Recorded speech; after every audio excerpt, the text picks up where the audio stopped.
టాపిక్కి స్వాగతం.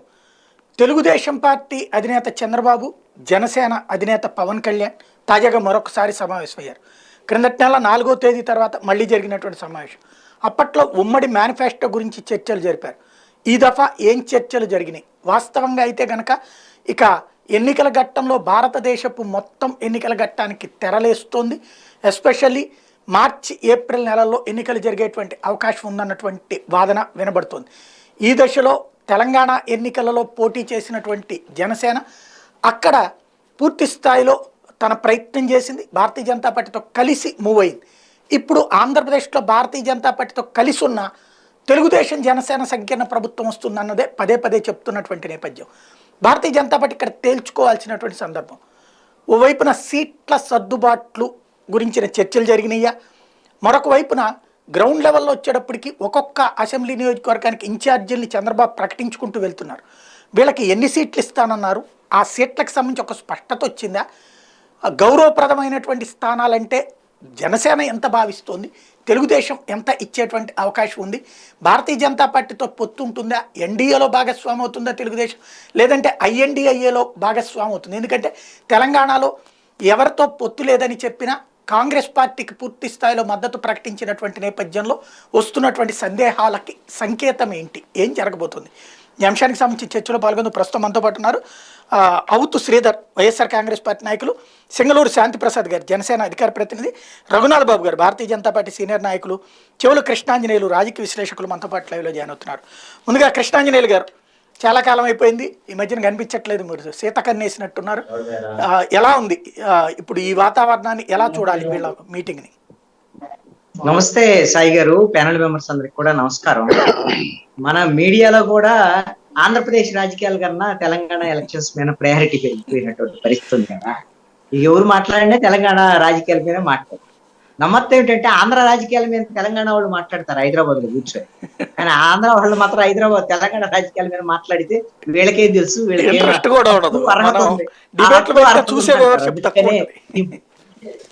లేరు, అది కూడా చూడరు, ఇంట్రెస్ట్ కూడా ఉంది. అందుకనే ఈ మధ్యకాలంలో కొన్నాళ్ళన్నా మనకు కొంత గ్యాప్ ఉంటుంది కదా అని ఇక్కడ ఈ రోజు సబ్జెక్టు సంబంధించినటువంటి విషయంలో చాలా కీలకమైనటువంటి సమావేశంగా నేను భావిస్తున్నాను. చంద్రబాబు నాయుడు, పవన్ కళ్యాణ్ మధ్య జరిగినటువంటి సమావేశం ఎందుకోసమనంటే తెలంగాణ ఎన్నికల ఫలితాలు వచ్చిన తర్వాత ఆ మరుసటి రోజు నుంచే ఆంధ్రప్రదేశ్ రాజకీయాలు ప్రారంభం అయిపోయినట్లే. బహుశా ఆంధ్రప్రదేశ్ లో మార్చిలో ఎన్నికలు వస్తాయని అంటున్నారు. ఒకవేళ నోటిఫికేషన్ మార్చిలో వచ్చినప్పుడు అది షెడ్యూల్ ప్రకారంగా జరిగినా కూడా మొదటి ఫేజ్ లో జరిగితే మనకు మార్చిలోనే జరుగుతాయి ఎన్నికలు అనేటువంటి చర్చ జరుగుతుంది. అంటే మాక్సిమం మనకి 3-4 నెలలకు మించి లేదంటే 100-120 రోజుల్లో ఆంధ్రప్రదేశ్ ఎన్నికలు. ఈ నేపథ్యంలో ప్రతిపక్ష పార్టీలు సర్వసన్నద్ధం అవ్వాల్సినటువంటి అవసరం అయితే ఉంది ఖచ్చితంగా. అధికార పక్షం ఎలాగో ఎన్నికల రాజకీయంలోనే ఉంది. వాళ్ళు ఆల్రెడీ సాధికారత బస్సు యాత్ర అనేటువంటి పేరుతోనో, లేదా ఎందుకు జగన్మోహన్ రెడ్డి రాష్ట్రానికి కావాలనో వాళ్ళు ఏదో ఒక రాజకీయ పేరుతో జనంలోకి వెళ్తున్నారు. అది వాళ్ళని ఆమోదిస్తున్నారా లేదనేటువంటి వేరే అంశం.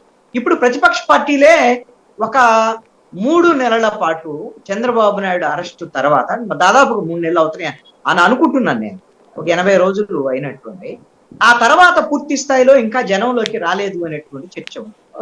ఒకవైపు పవన్ కళ్యాణ్ తెలంగాణ ఎన్నికల్లో ఉండటం, యువగళం అయితే ప్రారంభమైంది, నారా లోకేష్, చంద్రబాబు నాయుడు అయితే బయటకు రావటం. కాబట్టి ఇప్పుడు ప్రతిపక్షాలు జనంలోకి రావాలి, అదే క్రమంలో ఎన్నికల రాజకీయం కూడా మొదలు పెట్టాలి. బహుశా నేను అనుకుంటున్నాను ఈ రోజున జరిగినటువంటి చంద్రబాబు నాయుడు పవన్ కళ్యాణ్ సమావేశంలో కీలకంగా ఎక్కడెక్కడ సీట్లు పంపిణీకి సంబంధించినటువంటి వ్యవహారం ఏంది అనేటువంటి దాని మీదే ప్రధానమైనటువంటి చర్చ జరిగి ఉండొచ్చు అనేటువంటిది నేను అనుకుంటున్నాను. ఆల్రెడీ జనసేనకి ఎన్ని సీట్లు ఇవ్వాలి, తెలుగుదేశం ఎక్కడ పోటీ చేయాలి, ఒకవేళ బీజేపీ వస్తే వాళ్ళేం అడుగుతున్నారు, ఏం అడుగుతారు అనేటువంటి దాని మీద ప్రాథమికంగా వీళ్ళిద్దరి మధ్య ఒక చర్చ జరిగి ఉండొచ్చు అని నేను అనుకుంటున్నాను. తెలంగాణ ఫలితాల నేపథ్యంలో తెలుగుదేశం, జనసేన మంచి ఊపులో ఉన్నాయి, దాంట్లో ఎటువంటి సందేహం. జనసేనకి ప్రతికూలమైనటువంటి ఫలితం తెలంగాణలో వచ్చినప్పటికీ కూడా అక్కడ వచ్చినటువంటి సందేశం ఏమిటి, ఆ ఫలితాల సందేశం అధికార పక్షానికి ప్రజలు వ్యతిరేకంగా ఉన్నారు. అక్కడ సంక్షేమ పథకాలు అమలు చేసినా కూడా, ఇంకా సంక్షేమ పథకాలను అదనంగా అమలు చేస్తా ఉన్నా కూడా అక్కడ ఉండేటువంటి బీఆర్ఎస్ ని ప్రజలు ఓడించారు. ఇక్కడ ఉండేటువంటి ప్రభుత్వం మీద కూడా నవరత్నాలు మించి ఇంకోటి లేవు కాబట్టి ఇక్కడ అంతకన్నా వ్యతిరేకత ఉంది కాబట్టి ఇక్కడ అధికార పక్షం మీద ఇక్కడ అధికార పక్షాన్ని ఓడించడం చాలా సులువు. మనం ఓడించడం ఖాయమైపోయింది. జగన్మోహన్ రెడ్డి ఇంటికి వెళ్ళటం ఖాయం. చంద్రబాబు నాయుడు అదేవిధంగా పవన్ కళ్యాణ్ నేతృత్వంలో వీళ్ళు మరి బీజేపీ కూడా కలిసి వస్తే ముగ్గురు కలిసి మనం అధికారంలోకి రావటమే తరువాయి అనేటువంటి ఆలోచనలో వాళ్ళు ఉన్నారు. కాబట్టి ఇక సీట్ల పంపిణీకి సంబంధించినటువంటి వ్యవహారమే ఉండొచ్చు. నేను మేనిఫెస్టోకి సంబంధించినటువంటి విషయంలో అయితే ఏమేమి మేనిఫెస్టోలో పెట్టాలి ఇవన్నీ అయిపోయింది. దానికి సంబంధించి పెద్ద కసరత్తు ఉంటుందని నేను అనుకోవటం వల్ల అది ఆల్రెడీ కసరత్తు పూర్తయింది. సీట్లకు సంబంధించినటువంటి అంశమే ఉంది. అయితే ఇక్కడ తెలుగుదేశము జనసేనకు సంబంధించినటువంటి జటిలమైనటువంటి కొన్ని పరిస్థితులు ఉన్నాయి. కొన్ని అలాంటి తలెత్తుతున్నాయి కూడా. మొన్న పిఠాపురం కానీ మిగతా విషయాల్లో కానివ్వండి, ఇవన్నీ ఇద్దరు కలిసి ఏకతాటిపైకి వెళ్ళాలనేటువంటి దాని మీద నియోజకవర్గాల వారీగా మీటింగులు జరిగేటువంటి పరిస్థితుల్లో ఇద్దరి మధ్య కొంత పొసకటం లేదు అనేటువంటి చర్చ వస్తోంది. ఎందుకోసం అంటే జనసేన సీట్లు కావాలని ఆలోచించిన వాళ్ళు, ఆశపడ్డ వాళ్ళు ఉండొచ్చు. అదేవిధంగా తెలుగుదేశం సీట్లు కావాలి, ఇది జనసేనకు పోతున్నారే దాని మీద కొంత అసంతృప్తి ఉండేవాళ్ళు ఉండొచ్చు. వీళ్ళందరినీ బుజ్జగించుకోవాలి. ఒక క్లారిటీ వస్తే ఎవరికి ఎక్కడ సీట్లు ఏంటండి, జనసేనకి ఎన్ని ఇవ్వాలి, ఎక్కడ ఇవ్వాలి అనేటువంటి క్లారిటీ వస్తే తెలుగుదేశం వాళ్ళు వాళ్ళకి చెప్పుకునేదానికి అవకాశం ఉంది.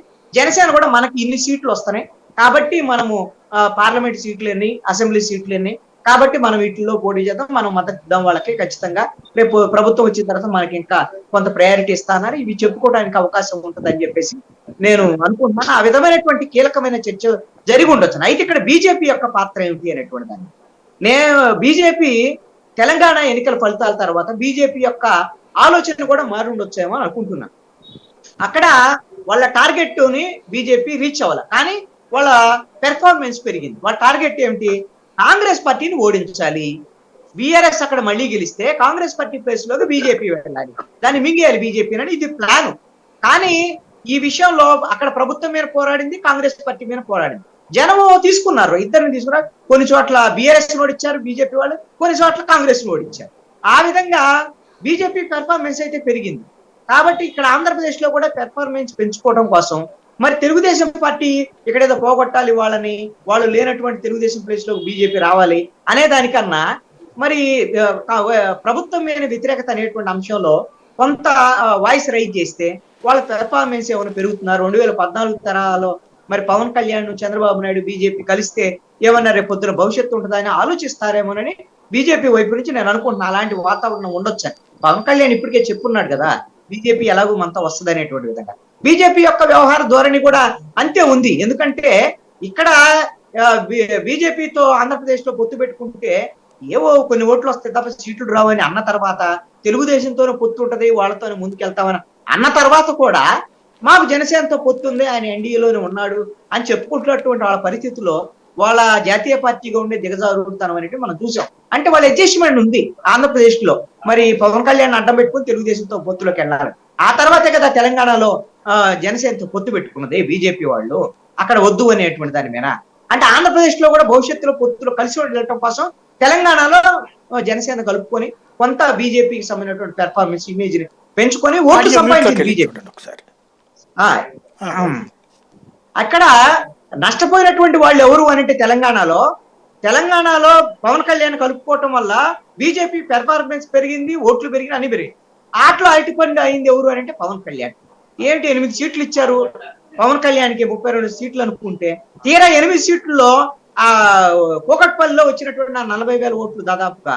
ఇక ఆ తర్వాత ఎక్కడా కూడా అన్ని బరిలక్క కన్నా తక్కువ వచ్చినటువంటి సీట్లేగా, నోటాతో పోటీ పడేటువంటి సీట్లేగా. ఇది పవన్ కళ్యాణ్ ఇమేజ్ ని డ్యామేజ్ చేయటమేగా.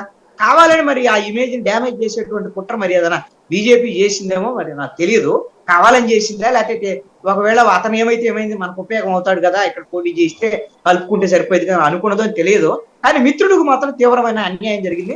రేపు పొద్దున ఆంధ్రప్రదేశ్ లో సీట్లకు సంబంధించిన బార్గెనింగ్ విషయంలో పవన్ కళ్యాణ్ యొక్క ఆ పట్టు ఇప్పుడు ఈ 8 సీట్లలో ఈ విధమైనటువంటి అవమానకరమైనటువంటి ఓటమి వల్ల ఖచ్చితంగా ఆంధ్రప్రదేశ్ లో పవన్ కళ్యాణ్ ఇమేజ్ కి డ్యామేజ్ అయింది అనటంలో ఎటువంటి సందేహం లేదు. రేపు పొద్దున సీట్లు అడిగేటువంటి విషయంలో కూడా మరి ఆ విధంగా ధైర్యంగా గట్టిగా అడగగలిగినటువంటి పరిస్థితి ఉంటదని కూడా నేను అనుకుంటున్నాను. ఇక వైఎస్ఆర్ కాంగ్రెస్ పార్టీ వాళ్ళ ట్రోలింగ్, వైఎస్ఆర్ కాంగ్రెస్ పార్టీ వాళ్ళకి సంబంధించినటువంటి సోషల్ మీడియా ట్రోలింగ్ కి ఇక వాళ్ళకి చెప్పరాలవిగానటువంటి పరిస్థితి. రోజు అది వాళ్ళు బరెలక్కే బెటర్ పవన్ కళ్యాణ్ కన్నా అనేటువంటి విధంగా పదే పదే ట్రోల్ చేస్తున్నటువంటి ఇది ఒక రకంగా పాపం పవన్ కళ్యాణ్ లాంటి ఇలాంటి స్వార్థం లేని రాజకీయాలు, డబ్బులు ప్రధానం లేని రాజకీయాలు రావాలని కోరుకునేటువంటి వాళ్ళకు కూడా కొంత బాధ కలిగించేటువంటి అంశమే ఇది. ఇక జన సైనికుల సంగతి అయితే చెప్పాల్సినటువంటి అవసరం లేదు. ఇంతకన్నా ఘోరమైనటువంటి అవమానం ఇంకొకటి ఉండదని నేను అనుకుంటా. ఈ విషయాన్ని నేను ఇప్పుడు చెప్పడం కాదండి, పోటీకి ముందే పవన్ కళ్యాణ్ గినా అక్కడ ఎన్ని సీట్లో పోటీ చేసినా డిపాజిట్లు కూడా రావు అని నాకున్నటువంటి అభిప్రాయాన్ని చెప్పారండి. అయితే ఇది అందరికీ తెలిసినటువంటి పవన్ కళ్యాణ్ కూడా తెలుసు. కానీ మరి బీజేపీ వాళ్ళ కోసం మరి ఎందుకు అంగీకరించాడో తెలియదు. ఇక్కడ ఒకటండి, బీజేపీ వాళ్ళు ఇంకొక కుట్ర కూడా ఉంది. ఆ కుట్ర ఏమిటి అంటే తెలుగుదేశానికి జనసేనకి కూడా ఆంధ్రప్రదేశ్ లో ఏదో మరి గొడవ పెట్టాలనేటువంటి బీజేపీ కుట్ర కూడా ఉండి ఉండొచ్చు అని నేను అనుకున్నా. ఎందుకంటే అక్కడ పోటీ చేసినప్పుడు చూడండి, తెలుగుదేశం వాళ్ళు ఎవరు కూడా 8 సీట్లలో సహకరించలేదు, ఎవరు కూడా కనీసమైనటువంటి జనసేనకు మద్దతు ఇవ్వలేదు. ఆంధ్రప్రదేశ్ లో వాళ్ళు చంద్రబాబు నాయుడు జైల్లో ఉంటే పొత్తు పెట్టుకున్నాడు, వాళ్ళ పార్టీని మేము కాపాడుతామని జగన్మోహన్ రెడ్డి వీళ్ళందరినీ తట్టుకొని జగన్మోహన్ రెడ్డికి వ్యతిరేకంగా చంద్రబాబు నాయుడు అండ ఉంటే పవన్ కళ్యాణ్ ఎందుకు మరి అక్కడ మద్దతు ఇవ్వలేదు అని ఆయన పవన్ కళ్యాణ్ మద్దతు అడిగింది లేదు, వీళ్ళు ఇచ్చింది లేదు. అసలు తెలుగుదేశం అక్కడ పోటీ చేసేదే లేదు, వాళ్ళ క్యాడర్ అంతా కాంగ్రెస్ పార్టీ పోటీ మద్దతు ఇవ్వాలనుకున్నప్పుడు వీళ్ళిద్దరి మధ్య ఈ విధమైన గొడవ పెట్టాలనేటువంటి ఆలోచన. కాంగ్రెస్ పార్టీకి తెలంగాణలో పనిచేసి పెట్టినటువంటి తెలుగుదేశం పార్టీతో భారతీయ జనతా పార్టీ ఆంధ్రాలో పొత్తు పెట్టుకుంటుందా నెంబర్ 1, లేదా ఐఎన్డీఏలో కూటమిలోకి ఏమైనా వెళ్ళడానికి అవకాశం ఉంటుందా? ఇప్పుడు బీజేపీ కినా తెలుగుదేశంతో పొత్తు పెట్టుకోకపోతే తెలుగుదేశం వాళ్ళ నెత్తిన పాలు పోసినట్టేనండి. వాళ్ళైతే ఒక రకంగా తెలుగుదేశం బీజేపీతో పొత్తు ఉండాలని కోరుకుంటున్న మాట వాస్తవమే. అదే క్రమంలో క్యాడర్ అయితే మాకు బీజేపీతో పొత్తు వద్దని అంటున్నారు. నాయకులు మాత్రము ఈ జగన్మోహన్ రెడ్డిని ఎక్కడ తట్టుకొని ఎన్నికలకు వెళ్ళగలము ఏమిటి అనేటువంటి దాని మీద భయం ఉంది. అయితే ఇప్పుడు తెలంగాణ ఎన్నికల ఫలితం తర్వాత ఆ భయం కూడా పోయిద్దని నేను అనుకుంటున్నా. ఎలాగో ఓడిపోతాడు జగన్మోహన్ రెడ్డి, కేసీఆర్ లాంటి వాడే కేటీఆర్ వీళ్ళందరూ ఉండి అంత పెద్ద రాజకీయ చిత్రత ఉండి మాకు తిరుగులేదు అనుకున్నటువంటి కేసీఆర్ నే జనం ఓడిచ్చారు. కాంగ్రెస్ పార్టీ ఏముంది, 3rd ప్లేస్ లో ఉంది మొన్నటి వరకు కూడా, బీజేపీ 2nd ప్లేస్ లో.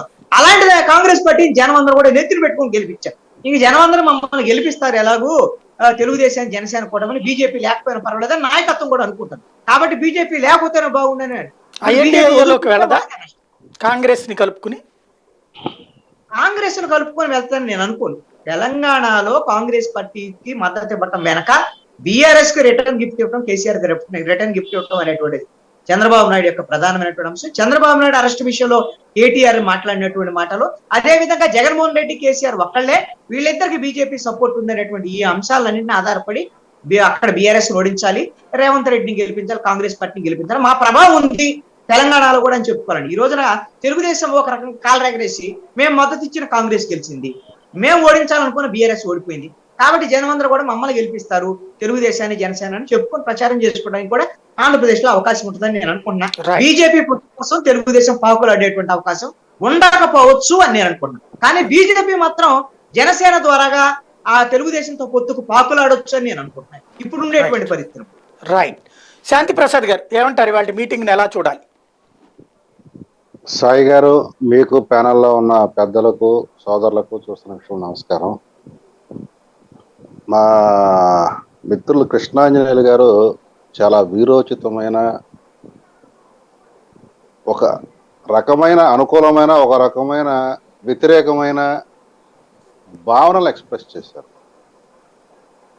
బహుశా ఇవన్నీ వారి వ్యక్తిగత భావనలు నేను భావిస్తున్నాను, ఎందుకంటే ప్రజాభిప్రాయాలు అయితే కావు. ఆయనకి భారతీయ జనతా పార్టీ అంటే తీవ్రమైన వ్యతిరేకత ఉంటే ఉండొచ్చు, కానీ దాన్ని ప్రతి సందర్భంలోనూ దాన్ని విశ్లేషించక్కర్లేదు, ప్రకటించక్కర్లేదు, వ్యతిరేకించక్కర్లేదు, వాస్తవాలు తెలియజేసి సరిపోతుంది.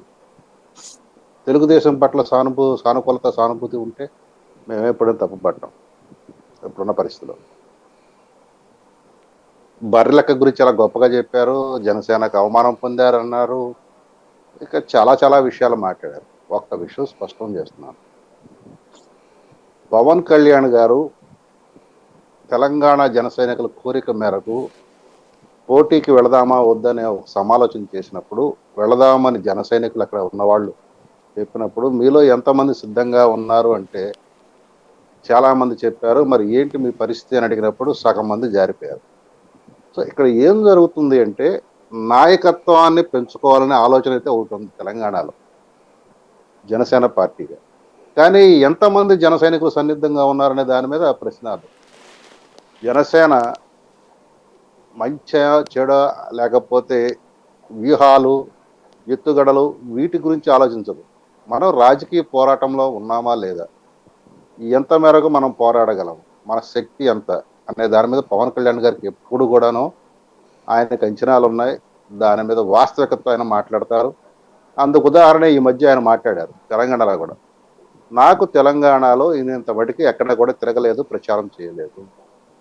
ప్రతి నియోజకవర్గంలో ఒక 5,000 మహా అయితే 10,000 వరకు నాకు ఓటు ఉండవచ్చు అని కూడా చాలా స్పష్టంగా చెప్పాడు తప్ప, నేను మా అభ్యర్థులు పెట్టిన ప్రతి చోట మాకు స్పష్టమైన మెజారిటీ వస్తుంది ఇవన్నీ అక్కడ ఆయన చెప్పాల. ఆయన వాస్తవికతతో మాట్లాడాడు. ఇక జనసేన అభ్యర్థులు భాజపాని లేపడం కోసం కాదు, జనసేన ఉనికిని ఎక్కడైతే జనసేన పుట్టిన గడ్డ ఉందో ఆ గడ్డలో 10 సంవత్సరాల తర్వాత అయినా సరే, ఇప్పుడు మనం పోరాట పందాలకు వెళ్ళాలనుకున్నాం కాబట్టి, భవిష్యత్తు నాయకులు యువ నాయకులు తయారు చేయాలనుకున్నాం కాబట్టి, అది కూడా తాడిత పీడిత వర్గాల నుంచి ఎక్కువ మంది మనం తయారు చేయాలనుకున్నాం కాబట్టి, ఆ వర్గాలకి రేపటి ఎన్నికల కోసం ఈ రోజు నాయకులుగా వాళ్ళని తయారు చేయడం కోసం కార్యరంగంలోకి వాళ్ళని దింపారు. 8 మంది 8 చోట్ల పోటీ చేయడం జరిగింది. వాళ్ళకి ఎన్ని ఓట్లు వచ్చి, అసలు మీరు ఈ రాజకీయ ఎన్నికలు గమనిస్తే, ఎన్నికల నోటిఫికేషన్ వచ్చిన తర్వాత నామినేషన్ పర్వానికి 1-2 రోజుల ముందు మాత్రమే మా అభ్యర్థుల ప్రకటన జరిగింది. ఇంత తక్కువ వ్యవధిలో మా అభ్యర్థులు చొచ్చుకొని వెళ్ళిపోయి విపరీతమైన పోటీ ఇస్తారని మరి కృష్ణాంజలి గారు కనుక భావిస్తే ఆయన మేధాశక్తికి నేను నమస్కారం పెడతాను. అంతకుమించి నేనేం చేయలేను. మేము ప్రాక్టికల్గానే ఉన్నాం. భార్య లెక్క అంటే సోషల్ మీడియాలో హైప్ ఇస్తే ఎవడైనా లెగుస్తాడు, ఎవడైనా ఇదవుతారు. స్థానికంగా ఉంది మహిళ కాబట్టి. కానీ మా సంపత్ కుమార్ బరిలెక్క తీసిపోయిన వాడ, ఒక లంబాడి బిడ్డ, పోరాట యోధుడు, ఉద్యమాల గడ్డ అయిన ఉస్మానియా విద్యార్థి, తక్కువ స్థాయి వాడు కాదు. ప్రజలకు పరిచయం లేదు, ప్రజలకి జన సైనికుడిగా పరిచయం లేదు. ఈరోజు పరిచయం అయింది. రేపటి సంగతి చూడండి. ఇప్పుడు మీరు ఏదైతే చెప్తున్నారో, రేవంత్ రెడ్డి ఒకప్పుడు జనాల్లో ఎంత విస్తృత స్థాయి గల నాయకుడు కాదు. అక్కడ భారతీయ జనతా పార్టీ చేసిన కొన్ని వ్యూహాత్మక లోపాల వల్ల రేవంత్ రెడ్డి అనూహ్యంగా పెరిగాడు. సార్ ఈ రోజు సమావేశం మీద మాట్లాడితే మేము కూడా కొంచెం తెలుసుకుంటాం సార్. మీరు ఈ రోజు సమావేశం మీద మాట్లాడలేదు, అందుకు నేను మాట్లాడాల్సి వస్తుంది. మాకు ఉపయోగం అయింది అనుకుంటున్నాను మీరు మాట్లాడితే. నేను దాన్ని తప్పించుకుపోను, దాన్ని ఖచ్చితంగా మాట్లాడి తీరుతాను. కాకపోతే ఏంటంటే, మీరు కొంత ఇబ్బందికరమైన మాటలు మాట్లాడారు. ఆ ఇబ్బందికరమైన మాటలను మేము ఇక్కడ ఉన్నప్పుడు మేము ఖండించకపోతే మీది ఏకవాదనగా పోతుంది కాబట్టి మేము ఖచ్చితంగా ఖండించి తీరాల్సిందే. ఎందుకంటే మీరు మీ ఇష్టారాజ్యంగా గుడ్డకాల్చి మా మొహానంగా చేస్తారు, మమ్మల్ని తెలుసుకోమంటే కుదరదు. మేము వాస్తవానికి కొద్దిగా కట్టుగా చెప్పడానికి ప్రయత్నం చేస్తాం, కొద్దిగా గౌరవనీయ. ఎందుకంటే మీరు కాబట్టి గౌరవనీయ భాష. ఇంకొకళ్ళైతే ఇంకో రకంగా మాట్లాడేవాడిని నేనైతే ఖచ్చితంగా. ఒకటి మాత్రం చెప్తున్నాను, భవిష్యత్తు తరాలకి కాబోయే నాయకులకి ఈరోజు తెలంగాణ సమాజానికి పరిచయం చేశాడు 8 మందిని. జనసేన అధినేత వాళ్ళు రేపు కార్యరంగంలో దిగుతారు. 2014లో కూడాను మేము ఒక్కసారిగా మేము రంగంలో దిగల.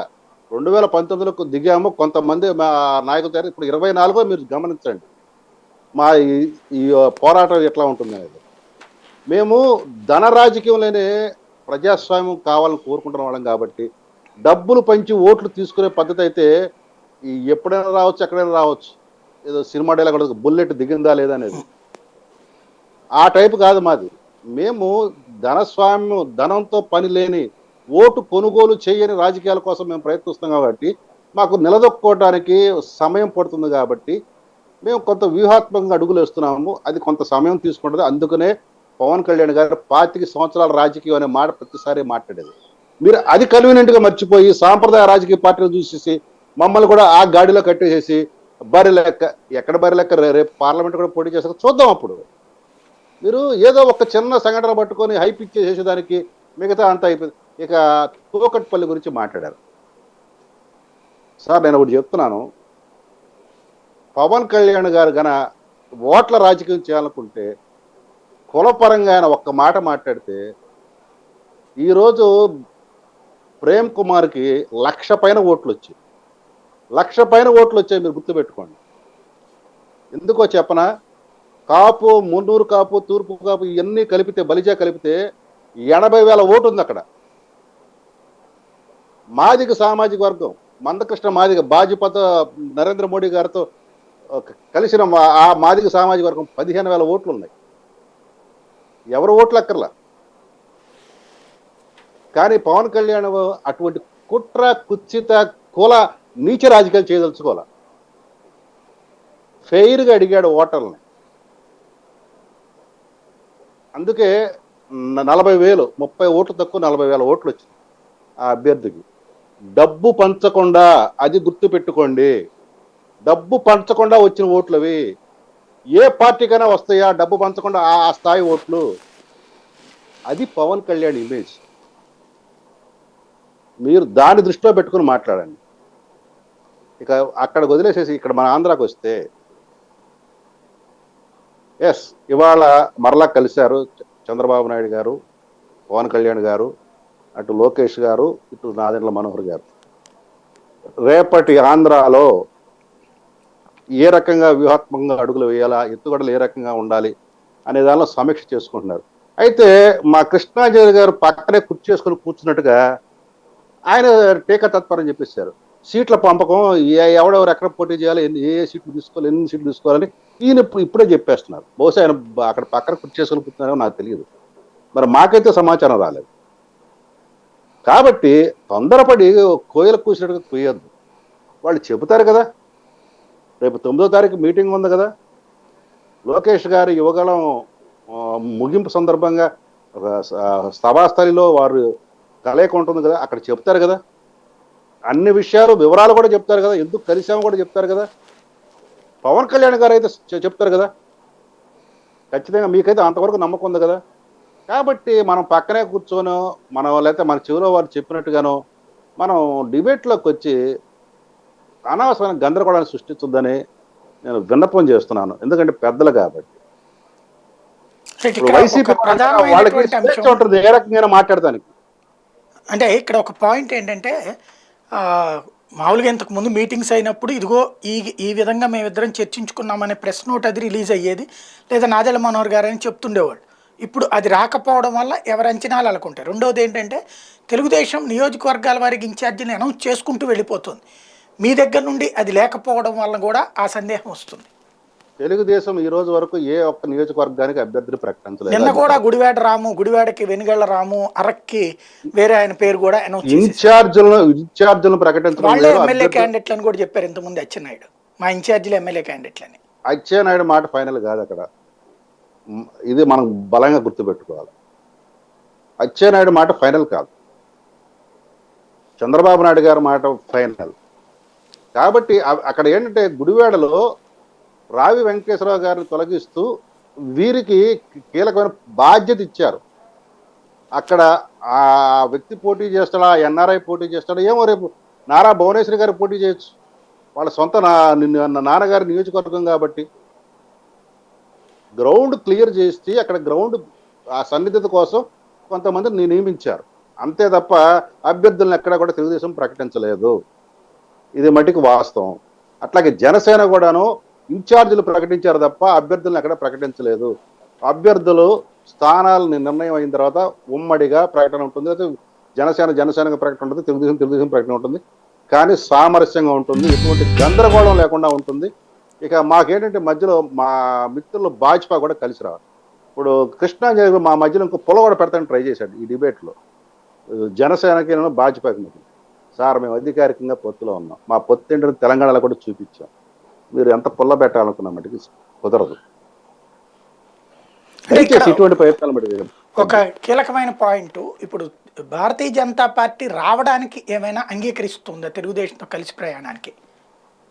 సార్, ఇక్కడ ఖచ్చితంగా కలవాల్సిందే, కలిసి తీరాల్సిందే. కాకపోతే ఏంటంటే, మీకు గతంలో కూడా చెప్పా, సంక్రాంతి సంబరాలు అయిన తర్వాత అన్ని విషయాలు స్పష్టత వస్తుందని చెప్పా. రైట్. ఇక్కడ తాజాగా రఘునాథ్ బాబు గారు, భారతీయ జనతా పార్టీ ఆలోచన ఎలా ఉంది ఈ మొత్తం వ్యవహారంలో? మీ పొత్తులకి సంబంధించి ఏమైనా క్లారిటీ ఉందా?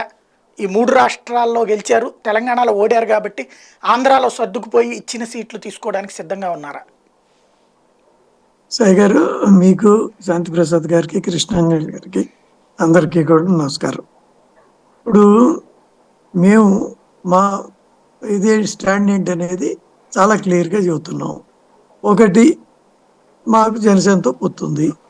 2, టీడీపీతో పొత్తు విషయం ఎన్నికలకి 1 నెల ముందు ఆ టైంలో మాత్రమే దాని గురించి ఆలోచన చేయడం జరుగుతుంది. Not at this stage. ప్రస్తుతానికి ప్రభుత్వం ప్రజా వ్యతిరేకత విషయాల మీద గట్టిగా పోరాడాలి. ఆ పనిలో ఒక రకంగా మా పురంధరేశ్వరి గారు చాలా సమర్థవంతంగానే చేస్తున్నారు. కాబట్టి ఈ స్టాండ్లో మాకు మార్పు లేదు. అయితే తెలుగుదేశంలో కానీ, తెలుగుదేశం అభిమానుల్లో కానీ కొంతమందికి అందని పళ్ళు పుల్లన అని అవ్వచ్చు, లేక వాళ్ళకి మనసుల్లో బీజేపీ మీద కోపం ఉండటం వల్ల ఆ రకంగా బీజేపీ లేకపోతేనే మాకు ఇంకా ఎక్కువ సీట్లు వస్తాయి అనేవాళ్ళు కూడా ఉన్నారు. వాళ్ళే కాబట్టి ఎక్కువ ఉన్నారు. ఇప్పుడు 2018లో వాళ్ళు ఏమనుకున్నారు? రాష్ట్రంలో గెలుస్తాం, కేంద్రంలో బీజేపీ ఓడిపోతుంది అనుకున్నారు. వాళ్ళ అంచనాలు ఏమైనాయి? బీజేపీ తంపింగ్తో గెలిచింది, మోర్ దాన్ 2014. రాష్ట్రంలో వాళ్ళేమో బొక్కబారిలో పడ్డారు. కాబట్టి అలా అంచనాలు ఎవరు వెళ్ళకుంటాయి. అవి పైగా ఇక్కడ పాయింట్, అసలు నాయకులు ఇప్పుడు చంద్రబాబు నాయుడు గారు, లేకపోతే అటు పవన్ కళ్యాణ్ గారు, ఆ స్థాయి వాళ్ళు పెద్దవాళ్ళు, వాళ్ళు ఏదన్నా చెప్తే పర్లా. కానీ వాళ్ళేం మాట్లాడకుండానే ఈ చిన్న చిన్న వీళ్ళు అభిమానులు, చిన్న చిన్న నాయకులు మ్యూట్ అవుతుంది చూడండి. వీళ్ళకి చాలా దాని మీద తొందర ఎక్కువ ఉంది. ఒకవేళ నిజంగా ఇప్పుడు అఫ్కోర్స్ పట్నాయక్ ఉన్నారు, ఆయన ఎటు ఇండియా కూటమిలో లేరు, ఎన్డీఏ కూటమిలో లేరు. కేసీఆర్ కూడా అంతే, జగన్మోహన్ రెడ్డి గారు కూడా అంతే, చంద్రబాబు నాయుడు గారు అటు ఇటు ఉంటుండేవారు, ప్రస్తుతానికి ఎటు లేరు. కానీ ఒకవేళ ఏదో కూటమికి ఇప్పుడు ఒకటి మాత్రం గ్యారంటీ, ఆయన డెస్పరేట్గా జనసేనతో ఉండాలి అనేది ఆయన ఎన్నోసార్లు వ్యక్తపరిచారు. నేను ఒక సైడ్ లవ్ చేస్తే సరిపోతుందా, అటు నుంచి లవ్ ఉండక్కర్లేదా అని కుప్పంలో మొదలుపెట్టిన దగ్గర నుంచి ఆయన ఎన్నోసార్లు బహిర్గతంగా చేశారు. అంటే జనసేన లేకపోతే కష్టం అనేది విషయం కూడా ఆయనకి స్పష్టంగా తెలుసు. సరే, ఇప్పుడు జనసేన మాతో కూడా ఉండటమే కాదు, ఆయన ఎన్నోసార్లు బహిర్గతంగా చెప్పారు, ముగ్గురు కలిస్తేనే మంచిది కావాలి, నేను ఇక్కడ కాదు పై వాళ్ళతో మాట్లాడుతున్నాను అని కూడా చెప్పారు. సరే, మేము కూడా ఏమంటున్నాం, ఈ జాతీయ పార్టీగా మాకు ఈ నిర్ణయాలు పై స్థాయిలోనే జరుగుతాయి కానీ రాష్ట్ర స్థాయిలో జరగవు. కాబట్టి వాళ్ళు ఇచ్చిన సూచనల్ని ప్రకారం ముందు ప్రభుత్వ వ్యతిరేకంత వరకు చేస్తున్నాం. రేపు ఆ పొత్తు అది ఉంటుందా, ఉంటే అంటే ఒక చిన్న డౌట్ ఏంటంటే, కాంగ్రెస్ పార్టీతో జట్టు కట్టే వాళ్ళని మీరు దూరం పెడతా వచ్చారు మ్యాక్సిమం దేశవ్యాప్తంగా కూడా. ఇక్కడ భారతీయ జనతా పార్టీ అంటే డైరెక్ట్గా తెలుగుదేశం పార్టీ అఫీషియల్గానే వచ్చేలేదు, కానీ భారతీయ జనతా పార్టీని ఓడించమని, కాంగ్రెస్ని గెలిపించమని అక్కడ వాళ్ళ సోషల్ మీడియా టీమే కాదు, ఒరిజినల్గా తెలుగుదేశం జెండాలతోనే తెలంగాణలో తిరుగున్నారు. కాబట్టి అది పార్టీ అయితే మాత్రం మాకేం సంబంధం లేదని చెప్పింది, ఎవరితో పొత్తు లేదని కూడా చెప్పింది, అధికారికంగా స్టేట్మెంట్ ఇచ్చింది కూడా. దీన్ని కన్సిడర్లోకి తీసుకుంటారా, దాన్ని కన్సిడర్లోకి తీసుకుంటారు? ఇప్పుడు అది వారి వ్యక్తిగతం. ఇప్పుడు గత 2018లో తెలుగుదేశం తెలంగాణలో కాంగ్రెస్తో అఫిషియల్గా పొత్తు పెట్టుకుంది. ఈసారి అఫిషియల్గా లేదు, కానీ కొంతమంది అత్యుత్సాహం గల వాళ్ళు బహిర్గతంగా, ఇప్పుడు లోపల వెళ్ళి ఓటేటేసుకుంటాం, అది నీ ఇష్టం, కానీ అఫిషియల్ ఇది అత్యుత్సాహంతో కొంత చేశారు. అయితే నాకు ఒక డౌటు, వాళ్ళు తెలంగాణలో ఓకే, ఇది ఎవరిని ఓడిచ్చారు? బీజేపీని కాదు, బీఆర్ఎస్ని ఓడిచ్చారు. ఓకే, బీఆర్ఎస్ ఓడింది, కాంగ్రెస్. మాకు ఏ రాయైనా ఒకటి, మాకు ఆ తేడా ఎవరైతే మాకేమైంది, అది మేము వచ్చే పరిస్థితి లేని పరిస్థితుల్లో. కానీ 3 రాష్ట్రాల్లో మేము తంపింగ్ మెజార్టీతో గెలవటం ఇప్పుడు నాకు తెలుగుదేశం సోకాళ్ళు అంటే ఇక్కడ ఉండి అక్కడ కాంగ్రెస్తో జెండాలు ఎత్తుకు తిరిగిన ఆ నాయకులతో వాళ్ళు ఇప్పుడు ఈ ఓవరాల్ గా తెలంగాణలో గెలిచినందుకు, కాంగ్రెస్ గెలిచినందుకు సంతోషపడాలా? 3 రాష్ట్రాల్లో ఇంత బలంగా బీజేపీ గెలిచి వచ్చే నెక్స్ట్ పార్లమెంట్ ఎలక్షన్ కూడా గ్యారంటీ అనే పరిస్థితి రావటాన్ని దాన్ని చూసి బాధపడాలా? వాళ్ళు ఏం పడాలా నాకు అర్థం కావట్లా. కాబట్టి వాళ్ళ ముఖాల్లో కొంతమంది నాకు తెలిసిన వాళ్ళల్లో అంత అంత రియల్ ఉత్సాహం లేదు. ఇక్కడ గెలిచారు కానీ మనం అనుకున్నది జరిగింది, కానీ అక్కడ జరగలేదు. అంటే వాళ్ళ కోపం మోడీ మీద, వాళ్ళకి ఇదేంటి కాంగ్రెస్ మీద లేదా ఇంకోటి కూడా లేదు. ఇదేంటంటే అది 2018లో అప్పట్లో చంద్రబాబు నాయుడు గారు ఆయన చాలా బలంగా మా మీద ప్రచారం చేయటం, మోడీని వ్యక్తిగతంగా, అంటే ఆయన సహజ శైలికి విరుద్ధంగా మోడీని వ్యక్తిగతంగా కొంత దూషించటం అవన్నీ కూడా జరిగినాయి. కాబట్టి అవన్నీ కిందకి పెర్కులేట్ అయిపోయినాయి, కిందకి వెళ్ళి అవి ఇంకా బయటికి రాలేకపోతున్నారు. వాళ్ళ మీడియా, లేకపోతే అదేది electronic media, print media, even social media, of course వీళ్ళంతా కూడా ఇంకా కొంత అదే బాణి చేయటం వల్ల ఇలాంటి కన్ఫ్యూజన్ ఉంది. ఏది ఏమైనప్పటికీ పవన్ కళ్యాణ్ గారు చాలా కీ రోల్ అవుతారు. ఎందుకు అవుతారంటే ఆయన లేకుండా వాళ్ళు తెలుగుదేశం మనలేదు, తెలుగుదేశం ముందుకెళ్ళలేదు. కాబట్టి ఆయన యొక్క చర్చలు, నిర్ణయాలు, ఆయన యొక్క సంప్రదింపులు అవన్నీ కూడా ఏమవుతాయి అనే దాని మీద అది కాలం నిర్ణయిస్తుంది. ఆ 2 పార్టీలు కూడా మేమైతే మాకు మా పైన అధిష్టానం చెప్పింది. ఇప్పుడు పొత్తుల గురించి ఎక్కడ మాట్లాడాల్సిన అవసరం లేదు, అది ఎన్నికలకి ముందు పైనుంచి డిసైడ్ చేస్తారు. అదే మాట మేము రైట్. అవుతూ శ్రీధర్ గారు ఏమంటారు? వైసీపీ ఎలా లెక్క చూస్తుంది దీన్ని? సాయి గారు, ఆ లెక్కకు వచ్చే ముందు ఫస్ట్ ఎలక్షన్స్ వచ్చేసేటప్పటికి ఎట్టి పరిస్థితుల్లో మార్చిలో జరగవండి. ఎందుకోసం అంటే అన్ని రాష్ట్రాలు కూడా బడ్జెట్లు పెట్టాలి, కేంద్రం కూడా ఓటాన్ అకౌంట్ బడ్జెట్ పెట్టుకొని వెళ్ళాలి. ఓటాన్ అకౌంట్ బడ్జెట్ ఆనవాయితీ ప్రకారం ఫిబ్రవరి 28వ తారీఖు జరుగుతుంది.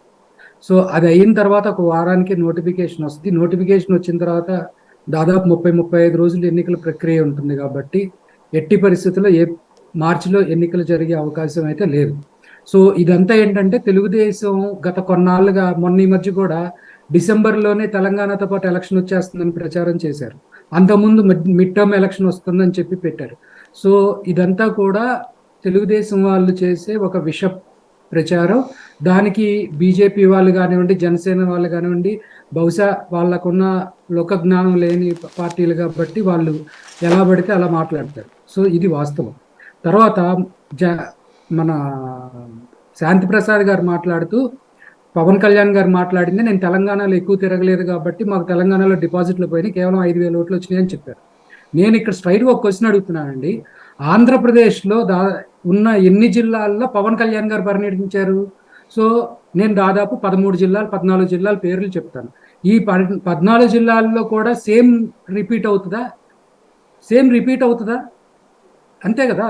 సో అంతే, ఎక్కడా కూడా వాళ్ళకి కేడర్ నిర్మాణం కానీ ఏం జరగలేదు. ఇంకో ముఖ్యమైన పాయింట్ ఏంటంటే, ముఖ్యంగా 2009లోనే పవన్ కళ్యాణ్ గారు రాజకీయాల్లోకి వచ్చారు, యువరాజ్యం అధ్యక్షులుగా ఉన్నారు. దానికి ఒక 1 year or 2 years ముందే రేవంత్ రెడ్డి తెరంగేట్రం చేశారు. అంటే ఎమ్మెల్సీగా పోటీ చేసి ఎమ్మెల్సీ ఎన్నికలు 2006 నుంచి వచ్చారు, జస్ట్ 3 సంవత్సరాల్లోనే. సో 3 సంవత్సరాల క్రితం ఉన్న రేవంత్ రెడ్డి గారు పిసిసి అధ్యక్షుడయ్యి రాష్ట్రాన్ని ఒంటి చేత్తో నడిపించి ముఖ్యమంత్రి అయ్యారు. పవన్ కళ్యాణ్ గారు ఎక్కడున్నారండి? సో పవన్ కళ్యాణ్ గారికి రాజకీయ అవగాహన లేదు, పూర్తిగా లేదు. ఒకటి ముఖ్యంగా. ఇంకోటి ఏం చెబుతున్నారు, మా అభ్యర్థులు 3 రోజుల క్రితం వచ్చారండి, 4 రోజుల క్రితం వచ్చారండి అని చెప్తున్నారు. పవన్ కళ్యాణ్ గారు 6 నెలల క్రితం మంగళగిరి ఆఫీస్లో మేము 34 చోట్ల పోటీ చేస్తున్నాం, మా 34 మంది అభ్యర్థులు వీళ్ళు అని చెప్పి ప్రెస్ నోట్లు అవి రిలీజ్ చేశారు. మేము మేము బయటకు వస్తున్నాం, మేము అది చేస్తాం, ఇది చేస్తాం, తాడు తీస్తాం అని చెప్పిన సందర్భాలు కూడా ఉన్నాయి అక్కడ.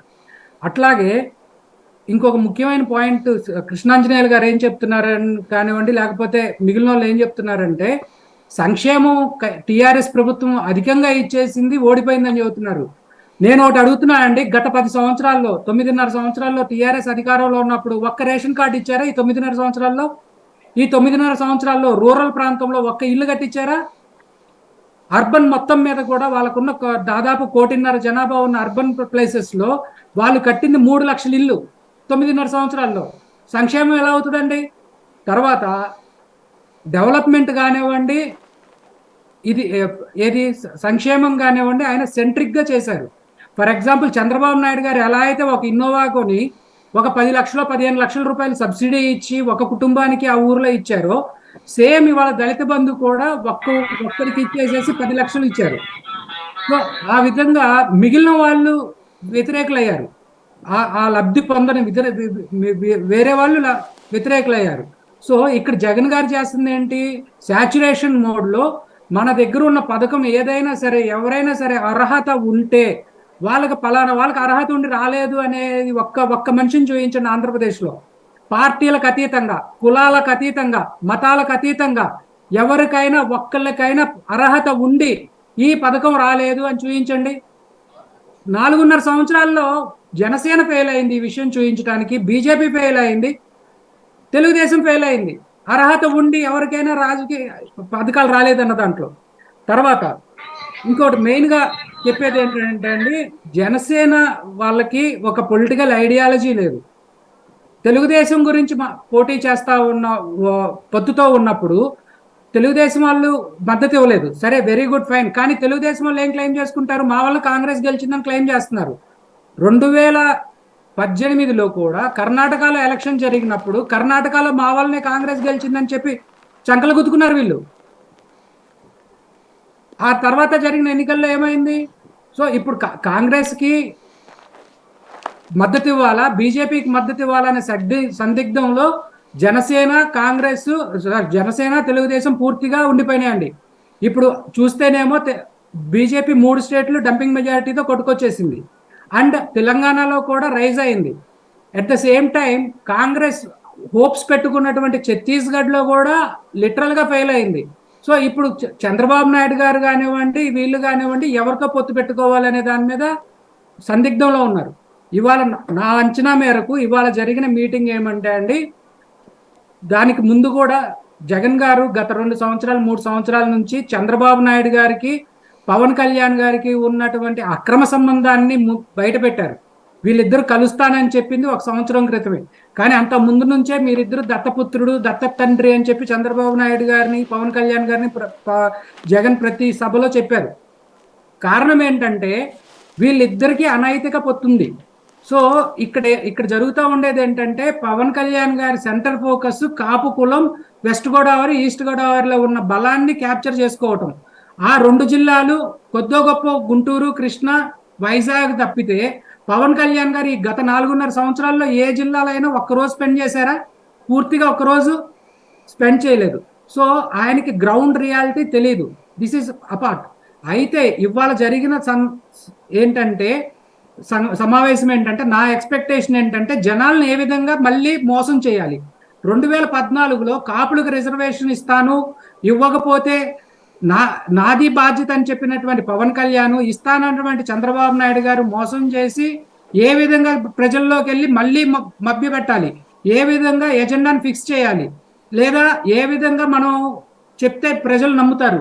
నిన్నటి దాకా చంద్రబాబు నాయుడు ఇసుక దొంగ, అమరావతి ల్యాండ్స్లో కుంభకోణం ఉంది, ఎవరిది ఏ కులానిది అమరావతి, ఎవరిది అమరావతి అని చెప్పిన Chandrababu Naidu all of A sudden ఎన్నికలు అవ్వగానే ప్లేట్ మార్చుకొని అమరావతి అందరిది అని చెప్పి మాట్లాడుతున్నారు.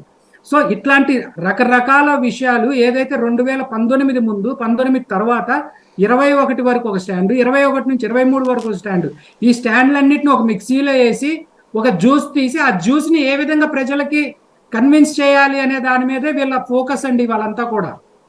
రైట్. కృష్ణాంజనేయులు గారు, ఇక్కడ పొత్తులు ఎత్తులు అనేది చిట్ట చివరిలోనే ఉంటాయా? సాయి గారు, ఆల్రెడీ పొత్తుల ప్రకటన ఆంధ్రప్రదేశ్ లో అయిపోయింది కదా. పవన్ అంటే కళ్యాణ్ మూడో పొత్తు కూడా కలవాలి కదా అది. మూడో పొత్తు కూడా ఇప్పుడు ఆల్రెడీ శాంతి ప్రసాద్ గారు ఏం చెప్పారండి, ఆల్రెడీ బీజేపీ వాళ్ళు వస్తారండి. ఎవరి కోసం వస్తారు? కానీ వాళ్ళే కమ్యూనిస్టులు వస్తారని ఉన్నారు కదా, కమ్యూనిస్టులు ఆల్రెడీ కలిసి ఉన్నారు సిపిఐ వీళ్ళతో. సిపిఐతో ఆల్రెడీ ఒప్పందం అయిపోయిందండి తెలుగుదేశం పార్టీకి. ఒక క్లారిటీ చెప్తాను నేను. తెలుగుదేశము, జనసేన ఇప్పుడు పొత్తు ప్రకటన చేశారు. ఈ పొత్తు ప్రకటన ఎలా చేశాడు పవన్ కళ్యాణ్? అక్కడికి వెళ్ళేటువంటి దాని మీద నేను గతంలో కూడా మీకు చెప్పాను, ఎప్పుడు కూడా తోక తలనాడిచ్చదండి, తలే తోక నాడిస్తుంది. శాంతి ప్రసాద్ గారు ఏం చెప్తున్నాడు, మాకు బీజేపీ వాళ్ళు ఎక్కడ పోతారండి, వాళ్ళు పొత్తు ఉంటుందని ఆయన చెప్తాడు. రఘునాథ్ బాబు గారు ఏమో చూద్దామండి పొత్తులు చివరి కదా, మాకు ఢిల్లీ కదా తేల్చాల్సిందని ఈయన అంటాడు. వాస్తవంలో బీజేపీ వాళ్ళు ఇచ్చినటువంటి రోడ్డు మ్యాప్ ప్రకారంగా రాజమండ్రి పోయాడు, పొత్తు పెట్టుకున్నాడు తెలుగుదేశం పార్టీతో. తర్వాత పొత్తుకు వాళ్ళు రెడీ అయిపోతారు. ఇది ఒక అంశం. రెండో అంశం ఏమిటి అని అంటే, మీరు ఇప్పుడు అసలు సిపిఐతో తెలుగుదేశం పార్టీకి అవగాహన ఉంది కదా, ఎట్లా ఏంది అనే దాని మీద ఎవరికైనా అనుమానం ఉంటే, ఆల్రెడీ బీజేపీ పొత్తులోకి వస్తుందని తెలుగుదేశం పార్టీకి తెలుసు. నాకు తెలిసి జనసేనకు సంబంధించినటువంటి విషయంలో పవన్ కళ్యాణ్ తెలుగుదేశం పార్టీకి ఒక క్లారిటీ ఇచ్చేసి ఉన్నారు, ఒక క్లారిటీ ఉంది. వాళ్ళు చెప్పేంత వరకు మీరు మాకు చర్చించకూడదు, మీరు చూసారా, మీరు కుర్చీ కింద దాక్కున్నారు, ఇవన్నీ అంటే ఎవ్వరూ ఆగేటువంటిది కాదు. ఒక సమావేశం జరిగినప్పుడు ఖచ్చితంగా ఆ సమావేశం వెనక ఏం జరుగుతుందో అన్ని చర్చిస్తారు. కాబట్టి బీజేపీ తెలుగుదేశంతో పొత్తులోకి వస్తాయని పవన్ కళ్యాణ్ తెలుగుదేశం వాళ్ళకి హామీ ఇచ్చాడు, వస్తుందని. వాళ్ళు తెలుగుదేశం వాళ్ళు ఒక నిర్ణయానికి వచ్చేసారు. అందుకనే సిపిఎం దూరం అయింది తెలుగుదేశం పార్టీ. సిపిఐ వాళ్ళు అవగాహనతో 2 సీట్లలో సిపిఐ పోటీ చేసే చోట బలహీనమైనటువంటి అభ్యర్థిని తెలుగుదేశం పార్టీ పెడుతుంది. దాని ద్వారాగా అవగాహన ఉంది. ఇది బీజేపీ వాళ్ళు మీరు సిపిఐతో అవగాహన కల్పించుకున్నారు కదా, మేము రామని బీజేపీ వాళ్ళు అనే పరిస్థితి కాదు. సిపిఐ వాళ్ళు కూడా బీజేపీతో పొత్తులో ఉన్నారు కదా, మీతో మాకు అవగాహన వద్దు అనేటువంటి పరిస్థితి, అలాంటి పరిస్థితులు ఈ రోజున లేదు. ఒక రకంగా కమ్యూనిస్ట్ పార్టీ చెప్పాలంటే ఇది సిగ్గుమాలిన రాజకీయం కింద లెక్కే. బీజేపీ పొత్తులో ఉన్నా సరే మేము అవగాహనతో వెళ్తామని సిపిఐ చెప్పుకుంటుందంటే ఒక దిగజారుడు రాజకీయం. దానివల్ల వాడు పొందేది ఏమీ లేదు. ఒకటి మాత్రం నేను ఇక్కడ స్పష్టం చేయగలను, మేము రాజకీయం చేస్తే మామూలుగా ఉండదు, నేను లెగిస్తే మనిషిని కాదు, ఇలాంటి మాటలు ఆపాలి జనసేన అని జన సైనికులు కోరుకుంటున్నారు. లేదు అని అంటే ఎవరైనా, నేను కూడా ఇంకోళ్ళు ఎవరైనా మాట్లాడేది ఖచ్చితంగా మాట్లాడతాం. మీరు తిడతారా లేక గౌరవంగా చెప్తారా అది మీ ఇష్టం, మీ విఘ్నత అది. మేము మాత్రం ఉన్నటువంటి విషయాలు చెప్పాల్సింది. ఎందుకంటే రాజకీయ పార్టీ అనే తర్వాత రాజకీయమే చేసింది. మేము రాజకీయం మాత్రం చేయము, మేము రాజకీయం చేయకుండా వచ్చినటువంటి ఓట్లతోనే ఉంటామనంటే నష్టపోయేటువంటి వాళ్ళు ఎవరు? మిమ్మల్ని నమ్ముకొని ఖర్చులు పెట్టుకొని పార్టీలోకి వచ్చినటువంటి జన సైనికులు కదా. ఆ విధంగా నష్టపోయేటువంటి పరిస్థితి ఉంటే 10 ఏళ్ళు పార్టీ పెట్టిన తర్వాత, హైదరాబాద్ లో పార్టీ పెట్టిన తర్వాత 10 ఏళ్ళ తర్వాత కూడా 32 మంది వస్తారనుకుంటే మరి 10 మంది ఇరికిపోయారు అంటే 32 మందిని కూడా పెట్టలేనటువంటి 10 ఏళ్ల తర్వాత పరిస్థితి ఉందంటే దీనికి ఫెయిల్యూర్ ఎవరిది? పవన్ కళ్యాణ్ది కాదా? నువ్వు 25 ఏళ్ల తర్వాత ఏం ఉద్ధరిస్తావు పవన్ కళ్యాణ్ అని ఒక జన సైనికుడు ఎవరన్నా అడిగితే ఏం చెప్తారయ్యా? నాకు అర్థం కాదు. మీరు 10 ఏళ్ళకి 4 అభ్యర్థులు తెచ్చుకోలేనటువంటి వాళ్ళు. కృష్ణాంజనేయులు గారు, మీ టోన్ అండ్ టెనర్ కొద్దిగా తగ్గించుకోవాలా. దయచేసి నేను సైలెంట్ గా ఉన్నానంత మాత్రాన మీ టోన్ అండ్ టెనర్ పెంచుతారంటే ఇక్కడ మీరు కూర్చోడానికి ఎవరు సిద్ధంగా లేరు. దయచేసి మీ గౌరవాన్ని మీరు కాపాడుకుంటూ మీ టోన్ అండ్ టెనర్ విశ్లేషణ గౌరవంగా చేయండి.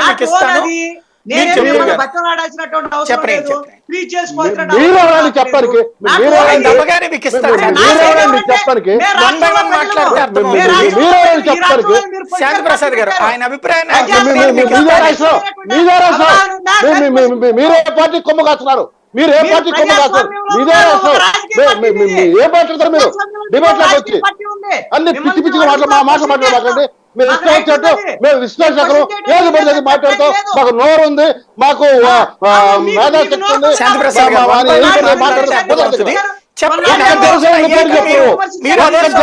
పేరు చెప్పు, ఆ రకంగా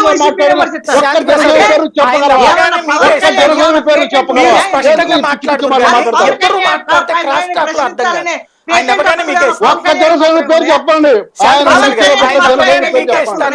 క్రాస్ టాక్ కాకుండా ఖచ్చితంగా ఆయన దానికి మీరు ఒక్క స్పందిద్దురు జన గారు. సైనికుడి పేరు చెప్పండి, ఆయన మాట్లాడే విధంగా రైట్, ఆ రైట్. రకంగా ఎవడు మాట్లాడారు? ఒక్క నిమిషం ఓ ఆయన బొచ్చు దెబ్బగానే ఎంతమంది ఇస్తాను మాతో మీకు. ఒక్క మాట్లాడుతున్నారు? నిమిషం. బొచ్చు ఎంతమంది బొచ్చగా మాట్లాడుతున్నారు? మీకు బొచ్చ లేదు, మీకు బొచ్చ లేదు తెలుగు వచ్చారు. దానికి ఎవరు ఊర్లో చేయలేదు. రచ్చగొట్టే ఉంటే మాటలు ఉండండి, మాట్లాడబాక. పోతే మీకు పోతే రెత్తిలో బొచ్చ లేదు అక్కడ. మీ నాయకుడు మీ పొత్తులు మీరు ప్రశ్నిస్తే ఉంటే ఉండండి పోతే పనేటువంటి ఒక నాయకుడు అండి, అతను నాయకుడు. మీకు అసలు మీ ఆ విధమైన దిక్కుమాల మైండ్కి అలాంటి ఆ నాయకుడు దిక్కుమాల రకాన్ని సపోర్ట్ అర్థం అవుతాయి. సిగ్గుందా మీ అని దిక్కుమాల అడుగుతున్నాను. మైండ్కి అటువంటి దిక్కుమాల మాటలు అర్థం అవుతాయి. నేను ఒకటి ఆయన అడుగుతున్నాను, ఉంటే ఉండి పోతే ఏమన్నా పోయింది, పవన్ ఎవరిని కళ్యాణ్ అంది? పేటెంట్ హక్కులు ఉన్నాయా? ఎవడంది? పవన్ కళ్యాణ్ కరుడు కట్టిన పేటెంట్ జనసైనికుడు ఎవడు హక్కులు పోడు, ఉన్నాయా? కరుడు కట్టిన జనసైనికుడు ఎవడు పోడు. పిచ్చి పిచ్చి మాటలు, ఈ పిచ్చి పిచ్చి ప్రచారాలు. మీరు ఒక పార్టీ కొమ్ము కానుకుంటే ఇంకో పార్టీ తగ్గించాలి. ఇటువంటి వెధవాలచనలు చేయబాకండి, వెధవాలచనలు చేయబాకండి. కొన్ని కుటుంబాలు విశ్లేషకులు ముసుగులో వచ్చి వెధవాలచనలు, వెధవ ప్రచారాలు ఇటువంటి చేయబాకండి. డైరెక్ట్ గా కండ వేసుకుని రండి. ఖచ్చితంగా ఇది ప్రశ్నించకపోతే ఇంకా కొన్ని కుటుంబాలు ఆత్మహత్యలు చేసుకునేటువంటి పరిస్థితి వస్తది. మాలాంటి చదువుకున్న ఈ పిచ్చి పిచ్చి మాటలు తగ్గించుకోండి కృష్ణాంజలి గారు. మీ మీద గౌరవంతో చాలా తగ్గి మాట్లాడుతున్నా నేను. అరే గౌరవంతో పనే ఉందండి, నేను వాస్తవాలు మాట్లాడుతున్నా. నువ్వు గౌరవంగా మాట్లాడతావు ఏంటి అని గౌరవాలు నువ్వు వాస్తవం మాట్లాడి ఒక్కడి పేరు చెప్పావు అంటే ఒక్కడి పేరు చెప్పావా? ఇంత మడి ఓ సోది చెప్పావు, ఒక్కడి పేరు చెప్పు. ఒక్క జన సైనికుడు ఇది నువ్వు మాట్లాడి ఎవరు మాట్లాడి చెప్పాలంటే ఒక్కడి పేరు చెప్పరా? అన్ని ఎల్లిస్తే మీరు మీ ఇష్టారాజ్యంగా గుడ్డగాల్చి వాళ్ళమే పడేస్తారు. మీకు బీజేపీ అంటే నరాల ద్వేషం వచ్చింది. ఆ ద్వేషాన్ని జనసేన నువ్వు ఒక విషపురుగా తయారయ్యావు. నువ్వు ఒక విషపురుగా తయారవు. ప్లీజ్ వ్యక్తిగతంగా సమాజంలో విషపురుగా తయారవు. ఒక్క నిమిషం, ఒక్క నువ్వు నిమిషం. సమాజంలో విషపురుగా తయారవుతున్నావు. నువ్వు వన్ బై వన్ మాట్లాడుతుంది గారు. ఒక్క నిమిషం. అందరినీ తిడతాము ప్రశ్నించుకున్న బొచ్చు కూడా వదలవా? నువ్వేంటి ప్రశ్నించేది బొచ్చు? అంటే కుదరదు. ఖచ్చితంగా మీ పార్టీని కూడా ప్రశ్నిస్తారు. ప్రజాస్వామ్య ప్రశ్నించుకో, కానీ నువ్వు ఉన్న భావజాలంతో ఏ ఒక్క జన సైనికుడు అన్నాడు? వాడి పేరు చెప్పు, లేకపోతే నీ సన్నాసమైన అంటే జనాలు అర్థం చేసుకుంటారు. నేను ఒకటి అడుగుతున్నాను, ఈ రోజున జరిగినటువంటి సమావేశానికి సంబంధించినటువంటి విషయంలో మీరు చూసారు. అదే రాష్ట్రమైనటువంటి సమావేశం కాదు. ఏ రాష్ట్రం అయితే 2 పార్టీల మధ్య సమావేశం జరిగితే చూసావా? పక్కన కూర్చొని అంశాల మీద చర్చ నువ్వు జరగలేదని చెప్పు. ఆ అంశం జరగలేదు కూడా చెప్పాడు, కళ్ళ ముందు కనపడుతుంటే మాట్లాడతారు. ఏమో సన్నాసత్వం ఇది. నేనేమన్నా ప్యాకేజీ అన్నానా లేకపోతే ఇంకోటి అన్నా? నేను అనలేదు కదా. ఒక్క జన సైనికుడి పేరు చెప్పన్నా, ఒక్క జన సైనికుడి పేరు చెప్పన్నా. నువ్వు ఒక్క జన సైనికుడి పేరు చెప్పన్నా. డిబేట్ పక్కకి వెళ్ళిపోతుంది. ఒక్క నిమిషం. ఆయన దెబ్బగానే మీకు ఇస్తా ప్రసాద్ గారు, శాంతి ప్రసాద్ గారు. కాదు మాట్లాడతావు అంత స్పందితురు గారండి. ఆయన దెబ్బగానే తెలుగుదేశము జనసేన సీట్ల పంపిణీకి సంబంధించినటువంటి చర్చ జరిగింది అని నాకున్నటువంటి అవగాహన మేరకు నేను మాట్లాడాను. అంటే సీట్ల పంపిణీ జరగదా అండి వాళ్ళిద్దరి మధ్య? ఓన్లీ తెలుగుదేశం పార్టీకి మీరు మద్దతు ఇచ్చి తెలుగుదేశం పార్టీ అధికారంలోకి రావడం కోసం 2014 తరహాలో మేము పోటీ చేయట్లేదని ఏమైనా చెప్తున్నారా? కాదు కదా, మీరు కూడా పోటీ చేస్తారు, మేము కూడా సీట్లు అడుగుతాం, పొత్తు ఉంటుందని చెప్పారు. నేనేం చెప్పాను, ఎన్నికలు సమీపిస్తున్నాయి, ఆల్రెడీ సీట్లకు సంబంధించినటువంటి చర్చ ఆ విధమైనటువంటి అలాంటి పరిస్థితులు వచ్చాయని చెప్పాను. అది కూడా నేరం అన్నట్టు. అసలు కనీసమైనటువంటి జన సైనికులు అంటే ఎవరో ఒకళ్ళు సోషల్ మీడియా వాళ్ళంటే బుద్ధి లేకుండా రెస్పాండ్ అవుతారు అనుకోవచ్చు. శాంతి ప్రసాద్ గారు కూడా ఈ విధంగా రెస్పాండ్ అవుతున్నారు అంటే నీకు అర్థమే ఉందండి. నేను ఎందుకు ఈ మాట మాట్లాడబాక కృష్ణాంజలో, నీకున్న గౌరవం తగ్గించుకోబాక, ఈ రోజున మాట్లాడబాక,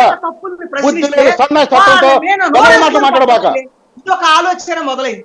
ఏంటి అసలుది? మీరు తప్పులు చేస్తే తప్పు అంటారండి. పవన్ కళ్యాణ్ బీజేపీతో పోటీ కనీసమైనటువంటి అవగాహన ఉన్నవాడు ఎవడన్నా అసలు 8 సీట్లు పోటీ చేసి డిపాజిట్ రాకపోతే బర్రెలక్కతో పోల్చక నరేంద్ర మోడీతో పోలుస్తారండి. సిగ్గుండాలా ఈ పని చేయటానికి? ఒక కామన్ మ్యాన్ కు ఉండేటువంటి ఆలోచన కూడా పవన్ కళ్యాణ్ కి లేకుండా ఎవరి కోసం పోటీ చేశారు?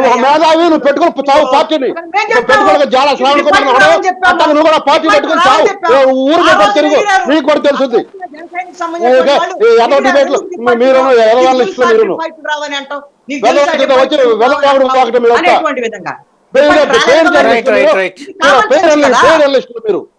కామన్ సెన్స్ తప్ప మీరు నేను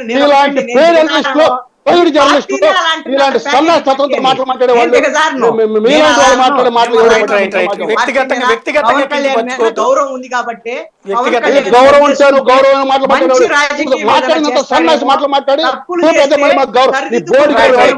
పవన్ కళ్యాణ్ ఏమైనా జనసేన బాగుపడిద్దేమో అనేటువంటి ఉద్దేశంతో జనసేన నమ్ముకున్నటువంటి ఎవరైనా సరే నష్టపోకుండా ఉంటారనేటువంటి ఒక మంచి ఉద్దేశంతో నీ నేను దిక్కుమాల సలహాలు, నీ యొక్క వ్యధ విశ్లేషణ అంటే ఎవరి సలహాలు వద్దంటే మీరు మడిచి పులుసులో వేసిపోతారు. నువ్వు మడిచి దగ్గర పెట్టుకోయి, ఎంతమంది మడిచి పోయారు? దగ్గర పెట్టుకోయి, నువ్వు ఎంతమంది మడిచి దగ్గర పోయారు? పెట్టుకో, రైట్ మడిచి నీ దగ్గర పెట్టుకో. నువ్వు రైట్ రైట్ ఒక్క జనసైనికుడి పేరు చెప్పరా, ఒక్క జనసైనికుడి పేరు చెప్పరా, ఒక్క డిబేట్ లో ఈ రకంగా వెధవంతులుగా మాట్లాడు, ఒక్క జనసైనికుడి పేరు చెప్పలా, శాంతి ప్రసాద్ గారు జనసేన పేరు చెప్పలా. కదా రైట్, రైట్. సిగ్గుండాలి కదా. రైట్ మీకు రైట్ సిగ్గులేదు, మీకు సిగ్గులేదు. ఈ డిబేట్ అర్థమైపోయింది. మీకు మీకు బీజేపీ అంటే పడదు కాబట్టి ఈ అలయన్స్ లో బీజేపీని పక్క దోసేసి తెలుగుదేశం వైపు జనసేన మాత్రం ఉండాలి. మీ యొక్క దిక్కుమాల ఆలోచన, మీ దిక్కుమాల కోరిక బయట ఎవరైనప్పుడు నేను అర్థం కాదు. మీరు అసలు బీజేపీ జాతీయ పార్టీ మీరు ఏం మాట్లాడినా సుఖం లేదు. మీ యొక్క బుద్ధి, మీ నైజం, మీ యొక్క అన్ని బయటపడి జాతీయ పార్టీని మీ తోక పార్టీ ఈ రోజున ఆ తోక ఎవరు చెప్పారా? బుద్ధి జ్ఞానం ఉండాలి నీకు. నువ్వు అన్నం తింటున్నావా, ఇంకేం తింటున్నావా? తోక పార్టీ అని చెప్పావా? అన్న మాటలు మాట్లాడతావా? నువ్వు అన్నం తింటున్నావా, ఇంకేం తింటున్నావా? నోటితో నోటితో అన్నం తింటున్నావా, ఏం రైట్, రైట్, తింటున్నావా? రైట్. వ్యక్తిగతంగా వెళ్ళిపోతున్నావు. వ్యక్తిగత నువ్వు అన్నం తింటున్నావా, ఇంకేం తింటున్నావా? కాదు, 8 సీట్లు పోటీ చేశారు తోక తోక పార్టీ. పార్టీ అన్నానా? అంటే ఆ, అక్కడ ఏమైతే రైతు వ్యక్తిగత రైతులు దూషణ వద్దు. కాదు, దయచేసి 8 సీట్లో పోటీ చేసిన తోక పార్టీ కాకుండా ఏమైతే చెప్పండి. రైట్ రైట్ రైట్ కంక్లూడ్ పిచ్చి మాటలు మాట్లాడుతున్నా టైం నేను. టైం పరిమితంగా ఈ ఉంది. పిచ్చి conclude మాటలు చేద్దాం. మాట్లాడుతున్నా. Final అసలు గా శాంతి పోటీలో ప్రసాద్ గారు. పారిపోయిన వాళ్ళు నీకు పోటీగాళ్ళు, శాంతి అసలు ప్రసాద్ పోటీ గారు. చేయకుండా పారిపోయిన వాళ్ళు పెద్ద ఆ మాట పోటీగాళ్ళు. తెలుగుదేశం వాళ్ళు అనండి. మీకు దమ్ముంటే తెలుగుదేశం వాళ్ళు నువ్వు మాట్లాడతానికి మాట్లాడతారు ఆ మాట. అవును, Right. తెలుగుదేశం వాళ్ళు అన్నయ్య. నేను కూడా రాష్ట్రం నేను చెప్పాను కదా. మాట్లాడేటప్పుడు సమన్వయం మాట్లాడు, విశ్లేషణ ఒక సమన్వయం రాజకీయ మాట్లాడు, పార్టీని విశ్లేషణ మాట్లాడేటప్పుడు సమన్వయం మాట్లాడు. అధికారం నువ్వేమో పవన్ కళ్యాణ్తో పాటు ఈ వెదవటి గంటలు కూరలిస్తావు. Right right right Pavan please Kalyan please తో ప్లీజ్ పాటు ప్లీజ్ ప్రశ్నించేటువంటి అధికారం ప్లీజ్ కృష్ణాని పెడతారు. సంఘర్షణ వాతావరణం మంచిది కాదు. ఒక్క నిమిషం ఇక్కడ శాంతి ప్రసాద్ గారు ఒకటి సూటిగా చెప్పండి.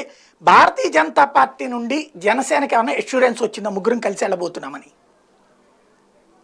మీకు కళ్ళుండి చూడకుండా, చెవులుండి వినకుండా ఉంటే మేమేం చేయలేము సార్. సాయి గారు, ఇది నేను మీ గురించి వ్యక్తిగతంగా మాట్లాడుతున్నాను. పవన్ కళ్యాణ్ గారు చాలా స్పష్టంగా చెప్పాడు, తెలుగుదేశం పార్టీకి భారతీయ జనతా పార్టీకి కొన్ని అంశాలలో అభిప్రాయ భేదాలు ఉన్నాయి. అవి వాళ్ళు తేల్చుకోవాల్సిన అవసరం ఉంది. దానికి అవసరమైతే నేను కూడా సహకారం అందిస్తానని చాలా విస్పష్టమైన ప్రకటన చేశారు. ఇప్పుడు తెలంగాణ ఎన్నికలైన తర్వాత ఇప్పుడు భాజపా అగ్రనాయకత్వం రేపు దేశ ఎన్నికల మీద దృష్టి పెట్టబోతుంది. పెట్టినప్పుడు వాళ్ళు పరిశీలిస్తారు. రఘునాథరావు గారు చెప్పిన సారాంశం కూడా అదే. నేను ఎక్కడ కూడా బీజేపీని తోకపార్టీ అనలా. ఈయనకు సొంత టేక తాత్పర్యాలు రాసుకుంటున్నాడు. ఒక్క జన సైనికుడి పేరు చెప్పమన్నా, ఒక్క జన సైనికుడి పేరు చెప్పలా. తన మనసులో ఉన్న వికారాన్ని జన సైనికుల భుజాల మీద గన్ను పెట్టి కాలుస్తున్నాడు. ఈ వికారాలు మానుకుని చావండి జర్నలిస్టుల రూపంలో వచ్చే వాళ్ళందరూ కూడా. మీకు బరి లెక్క గొప్పగుంటే దండం పెట్టుకు దశకం పెట్టుకో, ఎవడు కాదండు. కానీ మిగతా వాళ్ళు తక్కువ చేయబారు.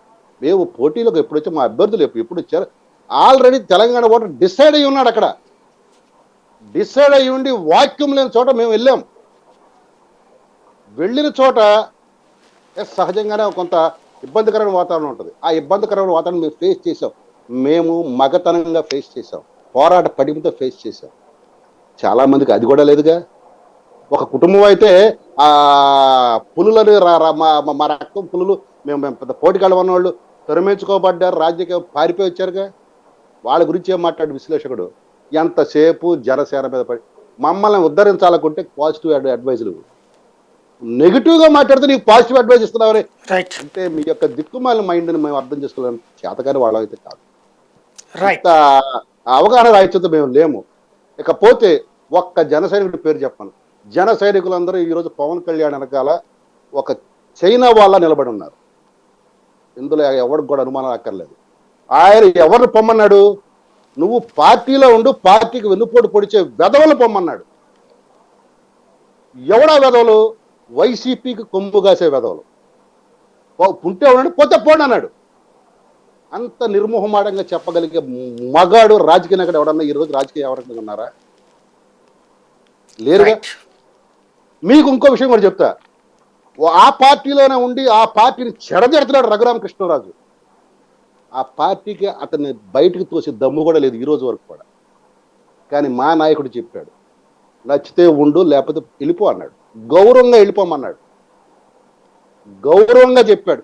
అది నీకు ఇంకో రకంగా కనపడితే నీ కళ్ళద్దాల యొక్క దీనికి ఆ పవర్ తగ్గిందేమో చూసుకో. రైట్ వ్యక్తిగత విమర్శల వైపుకి చెయ్యొద్దు. మీ యొక్క గౌరవాన్ని, మీకున్న అనుభవాన్ని, మీ యొక్క, ఎందుకంటే మీరు ఏ స్థాయి నుంచి ఈ స్థాయికి వచ్చారు దాన్ని మేము ఇంకా గౌరవిస్తున్నాం కాబట్టి మేము గౌరవంగా మాట్లాడదలుచుకున్నాం. రైట్ కానీ మేము దిగజారి మాట్లాడుకుంటే మేము కూడా కింద స్థాయి నుంచి వచ్చిన వాళ్ళమే. రైట్ కాకపోతే ఏంటంటే ఆ గౌరవం తప్పకూడదన్న మేము ఒక నిబంధన పెట్టుకున్నాం కాబట్టి తప్పలేకపోతున్నాం. రైట్ ఫైనల్ గా శ్రీధర్ గారు. సాయి గారు, ఇక్కడ సీట్ల సర్దుబాటు అనేది జనసేనలో తెలుగుదేశంలో ఉండదండి. 2019లో విడివిడిగా పోటీ చేసినప్పుడే జ్యోతుల్ నెహ్రూ గారి దగ్గర నుంచి అప్పటి తెలుగుదేశం శాసనసభ్యులు వంశీమోహన్ దగ్గర నుంచి అందరూ చెప్పింది ఏంటంటే బీఫామ్స్ మా చేతికి ఇచ్చారు, మాకు నచ్చిన వాళ్ళకి జనసేన టికెట్ బీఫామ్ ఇచ్చామని చెప్పారు. సో జనసేనకి సీట్లు అడిగే ధైర్యం, లేకపోతే సీట్లు అడిగే స్థాయి, లేకపోతే అన్ని ఓట్లు లేవండి.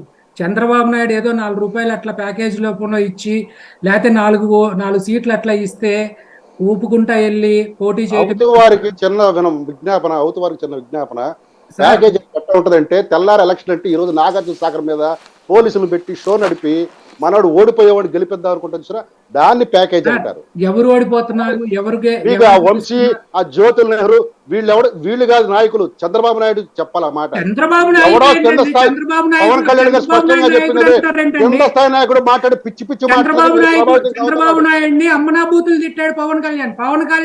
ఈ జ్యోతుల్ నెహ్రూ కూడా అమ్మనాభూతులు తిట్టాడు.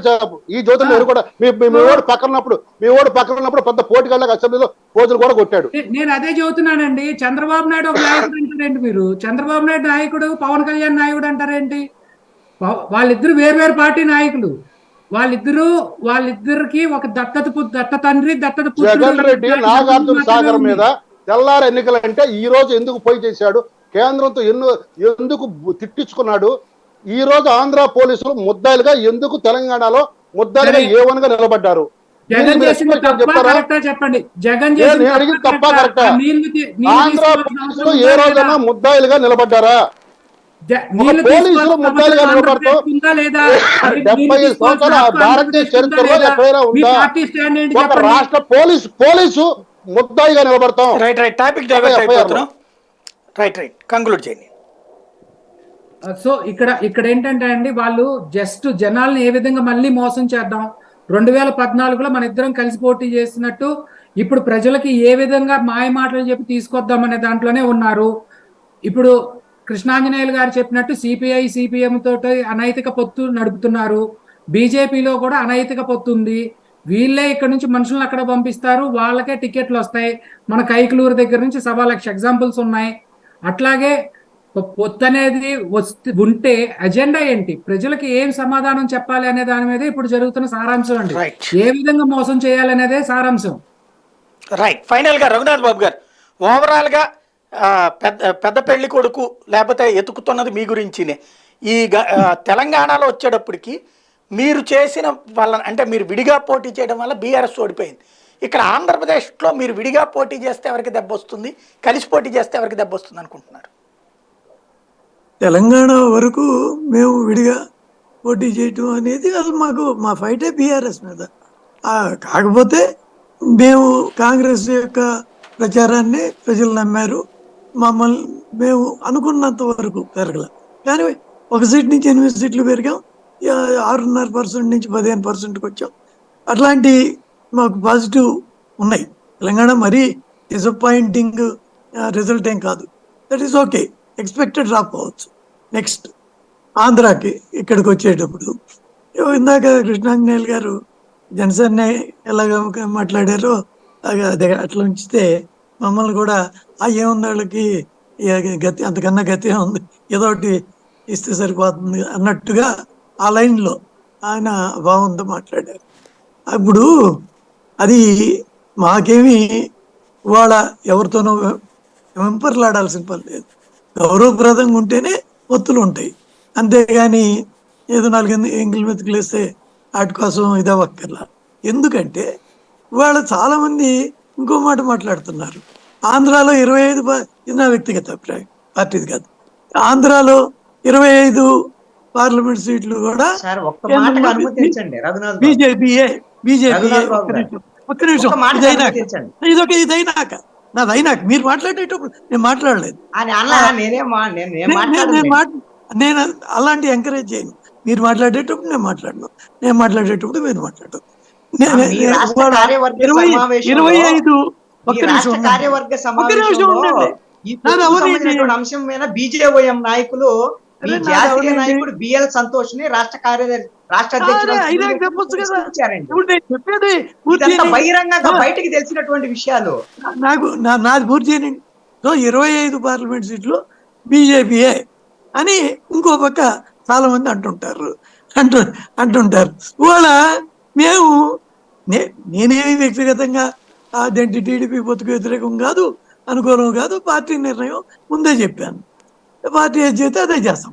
కానీ వాళ్ళు మాకు 25 మాకే ఉన్నప్పుడు మాకు ఎంతకన్నా ఎక్కువ ఎక్కట వస్తాయి. ఇంకా పైగా కేంద్రంలో మేము ఆల్రెడీ గ్యారంటీ గెలుస్తాం అనేది ఆ 3 రాష్ట్రాలతో తేలిపోయింది. ఇక మనకి ఇంకా అదేంటి ఆంధ్రాలో ఎవరో ఒకళ్ళు వస్తారు కదా, ఆ వచ్చినాడు మా దగ్గరకు వస్తారు కదా. కాబట్టి ఒంటరిగా ఇప్పుడు పోటీ ఎలా చేస్తారా? వస్తున్నారు అంతే వస్తారు అని నేనంటే ఎలా ఉంటుంది వాళ్ళకి. అందుకని అంతా అంటే మీరు విడిగా పోటీ చేస్తే ఇద్దరు మీ దగ్గరికి వస్తారు, ఎవరో ఒకరి వైపు పోటీ చేస్తే రెండో వాళ్ళు రేపు రారు మీ దగ్గరికి. అటువంటి ఇది ఉంటుంది కదండి. కానీ ఇది నా వ్యక్తిగత అభిప్రాయం అని నేను ఇది పార్టీ అభిప్రాయం కింద తీసుకోవద్దు, మరీ చెబుతున్నాను.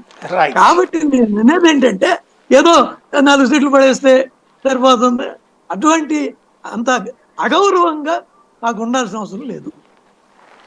రైట్, ఒక థ్యాంక్ యూ. పాయింట్ అండి సాయి గారు, చెప్పండి. ఒక పాయింట్ ఏంటంటే నేను రఘునాథ్ బాబు గారు బీజేపీని తగ్గించడం కాదు, బీజేపీ వాళ్ళు మొన్న రాష్ట్ర కార్యవర్గ సమావేశం ఒంగోలులో జరిగితే బీజేవైఎం నాయకులు చాలా స్పష్టంగా, అయ్యా మనకు కనీసమైనటువంటి సిగ్గుండాలి కదా, పవన్ కళ్యాణ్ ఏం చెప్తున్నాడు, మనకి బీజేపీతో పోతే ఓట్లు వస్తాయి సీట్లు రావు అన్నాడు, తెలుగుదేశం పార్టీతో కలిసి పని చేసుకుంటూ పోతుంటే ఇంకా పొత్తేంది మనకి జనసేనతో అనేటువంటిది వాళ్ళ సమావేశంలో అడిగారండి. అది ఇక ఆ విధమైనటువంటి సిగ్గులేని రాజకీయం అనేటువంటి దాని మీద వాళ్ళ పార్టీ వాళ్ళు అడుగుతుంటే బయట వాళ్ళు మాట్లాడితే మాత్రం వీళ్ళ కోపం వచ్చేస్తారు. రైట్, నేను దానికి సమాధానం చెప్తానండి. చెప్పండి.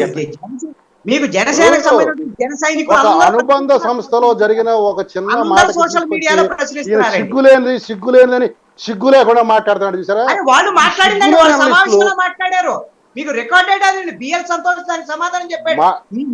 మీరు అయిపోయింది కదా, నేను మాట్లాడతాను వినండి. నేను మాట్లాడేటప్పుడు నాకు చాలాసేపు మాట్లాడారు కానీ నేనే కాదనట్లేదు, మాట్లాడండి. ఆగండి, టైం అయిపోయింది కాకపోతే కాగండి. ఇటువంటి సిగ్గులేని మాటలు సిగ్గులేని తరంగా సిగ్గులేనికుండా ఉండే వాళ్ళే మాట్లాడతారు. అవును, వాళ్ళ పార్టీలు అడిగారండి, వెంటనే నేర్చుకోండి. మీకెందుకు నొప్పి, బీజేపీ వాళ్ళంటే నీకెందుకు నొప్పి అంటున్నా నేను. నీకేమో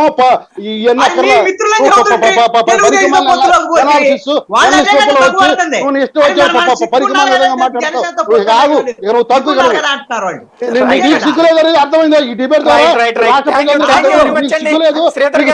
ప్రసాద్ గారు, రఘునాథ్ బాబు గారు, కృష్ణాంజనేయులు గారు, దయచేసి మనం వ్యక్తిగతంగా వెళ్ళొద్దు. థ్యాంక్ యూ వెరీ మచ్ అండి. ఇది పరిస్థితి. ఓవరాల్గా అయితే ఎన్నికల హీట్ అప్పుడే ప్రారంభమైపోయింది ఆంధ్రప్రదేశ్లో.